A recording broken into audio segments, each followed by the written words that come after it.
آیت اللہ کشمیری کہتے تھے کہ دنیا چاہیے، دین چاہیے، آخرت چاہیے، صرف ایک ہی چیز، تہجد پڑھو بس. کیونکہ بہرحال تہجد پڑھنے والا اپنے آپ کو کاٹتا ہے، کیونکہ اس ٹائم پہ نہ کوئی دیکھ رہا ہوتا ہے، نہ کوئی سن رہا ہوتا ہے، نہ کسی کو بتانا ہوتا ہے، صرف ایک. یہ وہ راستے ہیں عزیزان محترم کہ جو امام تک جانے کے لیے ہیں. کیونکہ ظاہر ہے جب انسان خلوت میں خدا کی عبادت کرے گا تبھی تو امام کے پاس پہنچے گا. امام کو جو ڈیزگنیشن، جو پوسٹ چاہیے، اس پوسٹ میں سی وی کے اندر پوائنٹس ہونے چاہیے. سی وی کے پوائنٹس ہوتے ہیں نا، جب آپ کوئی جاب پہ دیتا ہے کوئی آفیسر ہے تو وہ سی وی پہ پوائنٹس لکھتا ہے، ہاں education, experience, extra activities, extra qualities, point بناتا ہے. پوائنٹ کے بعد دیکھتا ہے ہاں بھائی اس کو ایکسیپٹ کرنا ہے، اس کو نہیں کرنا. تو سی وی جو امام کی خدمت میں جائے گی یا جا رہی ہے وہ دو طرح کی ہے. ایک وہی ہے کہ آپ کا پروفیشن، آپ کی پڑھائی، آپ کی ایجوکیشن، یا آپ کا جو بھی کام ہے، فرق نہیں پڑتا. امام کی خدمت میں جو ہے وہ عبد الکریم کفاش تہران کا رہنے والا جو تلائیاں سیتا تھا، ہر ہفتے امام کی زیارت کرتا تھا.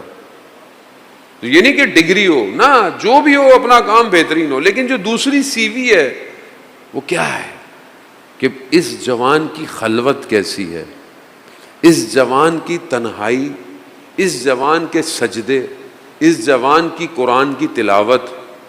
یہ سب نوٹ کیا جا رہا ہے، لکھا جا رہا ہے، پوائنٹ بنائے جا رہے ہیں. اب یہ اور معرفت تو یقیناً پہلی شرط ہے. تو جب آپ دیکھیں وہ ایک شخص کہ جو نجف کے اندر بہت سخت آدمی تھا، یعنی دکان سے چیزیں ہر کوئی ڈرتے تھے اس سے، دور سے لوگ اسے دیکھتے تھے بھاگ جاتے تھے. قاسم نام تھا غالباً اس کا. آیت اللہ قاضی طباطبائی کا دور ہے، نجف اشر. جو بھی اس کے سامنے آتا تھا کوئی رکتا نہیں تھا، لیکن صرف وہ سید علی قاضی طباطبائی کی عزت کرتا تھا سید ہونے کی وجہ سے. ان کے سامنے خاموش رہتا تھا، ان کے سامنے سیدھا رہتا تھا.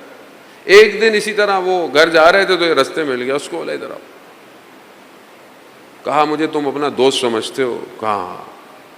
کہا ایک کام کہوں کرو گے؟ کہا ہاں آپ کہیں کہوں گا.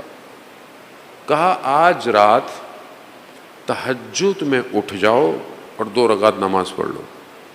تو وہ ہنسنے لگا. کہا میں تو ساری رات کہوے خانوں میں بیٹھا رہتا ہوں، میں تو صبح کی نماز نہیں پڑھی، آپ تہجد کی بات کرتے ہیں. کہا دیکھو دوستی ہے کہ نہیں ہے؟ ہاں.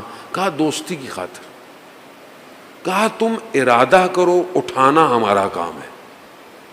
کہا ٹھیک ہے میں وعدہ کرتا ہوں. یہ ہوا. آیت اللہ قاضی تھے، نفس اردو کے اندر ان کی کتاب، آیت اللہ قاضی طباطبائی کی کتاب ہے جو اردو میں ٹرانسلیٹ ہو چکی ہے.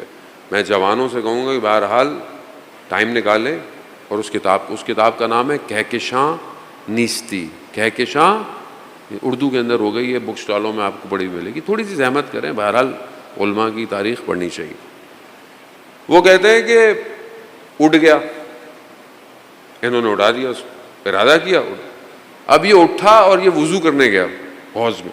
جیسے وضو کرنے گیا تو اس نے آسمان کو دیکھا اور خدا سے بات شروع کر دی، پروردگار میں تو گناہگار آدمی ہوں، میری کیا عبادت، میں اس ٹائم تو نے مجھے اٹھا دیا، میرے پاس تو کچھ نہیں ہے، مگر جو تیرے ولی اس ٹائم عبادت کرتے ہیں انہی کے. بس وہ ایسا تبدیل ہوا کہ بہت بڑا عالم بن گیا. ایک تہجد کی نماز.